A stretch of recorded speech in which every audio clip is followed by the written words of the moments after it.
Hello everyone, my name is Troy and welcome back to the KotLC Fanbase. Today I am joined by my burrito buddy Billy over there, and today we're going to be going over your KotLC Book 10 theories. Stellarlune left us on a crazy cliffhanger, and there are so many different theories about how the next book will start and how the next book will end. So today I'm going to be reading your theories that you left on my last theory video that I will link up there for you. Thank you guys so much for always leaving the best comments on our videos. It is so interesting to read them and then respond to them in our videos. That's what I think is really fun about our channel. So if you are excited about this video, please do leave a like on the channel, subscribe down below, and comment some more theories for a future video. The first theory comes from KotLC Fan. Elizian had the power to give commands like Keefe, and at the end of Stellarlune, she gave the command to turn their abilities off. She's an ancient elf, and the ancient councillors got scared and decided to lock her away,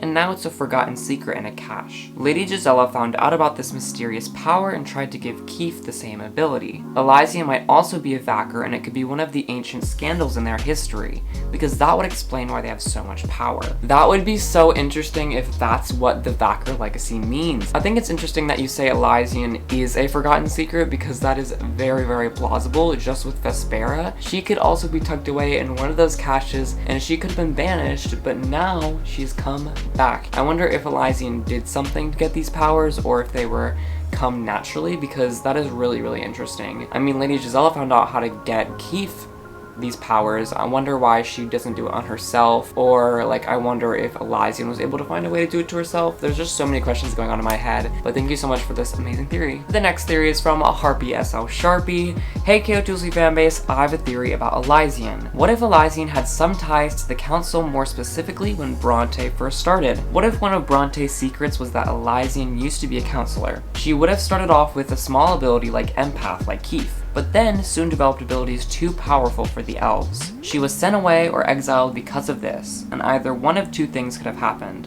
One, the whole elven population has their minds wiped to forget about Elizian, including Bronte. Or two, Elizian was a close friend or lover at the time with Bronte, and Bronte felt too guilty and had his mind erased, even though it might have been necessary. Also, to make it even more sad, what if Bronte and Elizian were about to reassign from the council to be together when the power was revealed? What if Bronte betrayed Elizian even more and voted to exile her instead of against it, adding to the guilt? Just a theory, but I think it would be interesting to see a more vulnerable side of Bronte. Now this is interesting because it gives Elizian motive to be against the council. If all the councillors exiled Elizian away, of course she wants to get that retribution and that revenge for what they did to her. Now, I think the Bronte and Elizian situation that you're talking about feels more like a fan fiction, but I don't think there's a love history between Elizian and one of the councillors. That just doesn't make much sense to me. But I also like how your theory covers many bases, because yeah, if Elizian was walking around with all this power, of course people in the general public would also know about the power, so I wonder if the council has the ability to wipe the whole population. I mean, that seems like an abuse of power, and that could also be another reason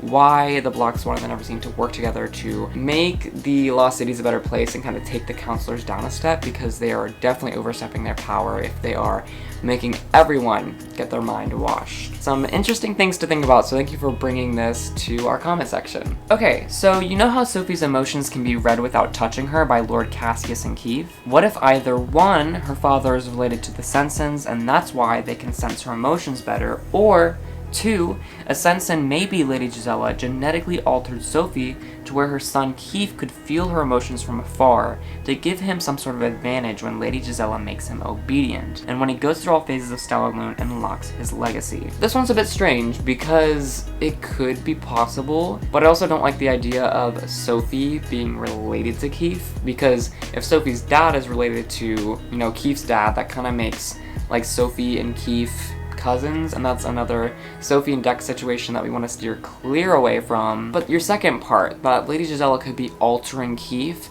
to make him like more vulnerable to Sophie or more powerful and like understanding of Sophie, that is really interesting to me, because Lady Gisela knows that Sophie's the Moonlark. If Lady Gisela gives Keefe the power to like kind of take over Sophie or use her abilities in some way, he could be more powerful, which makes Lady Gisela more powerful if she can make Keefe obedient. It is kind of vital at this point that Keefe does not go into the third step of Stellarlune, because it will throw a big wrench in the Black Swan's plans, and I have a feeling that it will affect Sophie in some way, and so we really want to stop Lady Gisela from going about her plan. I'm not very hopeful, but I'm crossing my fingers. Cinnamon5658 says, I feel like maybe Elizian and Gisela will team up against everyone else, and obviously Gisela would like steal Keefe, so make his legacy and make him stronger in the Black Swan, and the Neverseen would have to team up against them and maybe realize how to fix the world for the end of the series. Again, a theory for book 10 and the end of the series in general.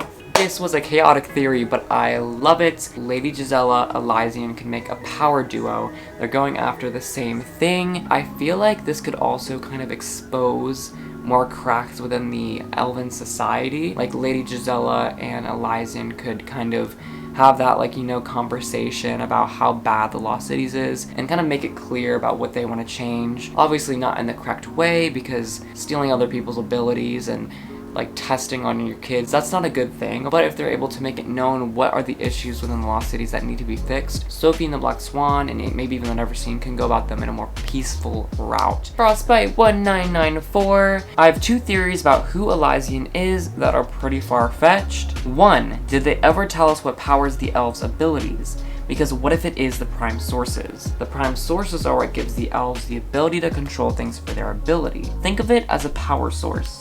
They did say it was an element, but what if the element is necessary for the abilities? If so, then maybe Elizian learned to control that power source, therefore controlling whether or not other people can use their ability. I'm not sure how it is controlled and what light and darkness had to do with it and how she managed to control it, but alright. I don't think this is super far-fetched because clearly Elizian has found a way to make this work. I mean, she made everyone's abilities stop in that final scene. Maybe it's not the way you describe, but she does know some way to stop the abilities, and maybe that's involved with stopping that element that is powering their abilities, which is such a cool idea to think about. Shannon loves stuff like that, like elements, like with the Shadow Flux, for example, and I think this could be another one of those. This one is more far-fetched. Remember how that ancient council tried to copy all the other species, doing what they did and trying to do it as good? This failed though. What I'm saying is, what if there was/is another species that the council has concealed? There are 12 counselors and only a few of their caches has been searched. One, I think. Who knows what other secrets could be in the other ones? Now this secret species harnesses the prime sources for power. The ancient council tried to also do this but failed and accidentally created Elizian. Since it was an experiment of the 3 prime sources, she must have gained the power that comes with it. That power relates to my previous theory. Now I don't know what you're going on about with the species, but you make a great point at the end about Elizian. What if Elizian was the product of an experiment? That also brings me back to Vespera in Project Nightfall, where Vespera was experimenting on humans. What was Vespera experimenting on? Like, what was she doing? This makes me think that Vespera was trying to give abilities to humans, and she succeeded one time before the council found out and, like, obviously captured her. Vespera was able to make one human have abilities, and that was Elizian. Elizian fled, and now it's finally her time to return, now that she's had time to train her powers. I have a theory. In one of the books, Sophie enters Fitz's mind and she sees a perfect vision of herself. I believe that Alden is with the Neverseen and that he put that image of Sophie into Fitz's mind to get Fitz to like her. Then Alden could get the inside scoop on the Black Swan by just reading his mind. I also think this is why Alden told Keefe to stay away from Sophie, because if Sophie was with Keefe, he would get the newest info, not Fitz. This also proves why Fitz didn't like Lynn, even though there'd been many signs of it before Nightfall, which is when I think Alden put the image in. It's because the image of Sophie in his mind. This also might mean why Sophie liked that Keefe's drawing of her was imperfect. It's just a theory, but it's definitely possible. Ooh, this just gives me chills thinking about it, because Fitz does view Sophie as this perfect human, but the unmatchable kind of put a crack in that. That's kind of what caused the downfall of their relationship. I do think Alden is not what he seems, if that makes sense. I do think he's doing something a little bit fishy. Like, getting involved in a love triangle is so sketchy, and I really think Shannon was trying to tell us that Alden is evil. I don't know, we'll have to see, but Alden could definitely be a part of the Neverseen or something like that, because he also told Biana to be friends with Sophie. He's trying to get Fitz to date Sophie, so it's weird. It's kind of adding up that Alden is a little bit strange. But that is going to wrap up this video. Thank you guys so much for commenting these theories. I had a blast reading and reacting to them. Comment more theories down below for a future video. I will look, pick some, and make another video in the future. Please do be sure to leave a like on this video. It means a lot to me. I love you very, very much. Also, subscribe down below and hit the notification bell so you get notified every time we upload a new video. I tend to reply to comments within the first 30 minutes or so commenting early and getting those notifications on will give you a better chance of getting your comment responded to. That is going to be it from me, guys. Thank you so much for watching. I'm sure Billy appreciates it as well. I hope you have a great week. I love you so much, and I will see you next time. Bye!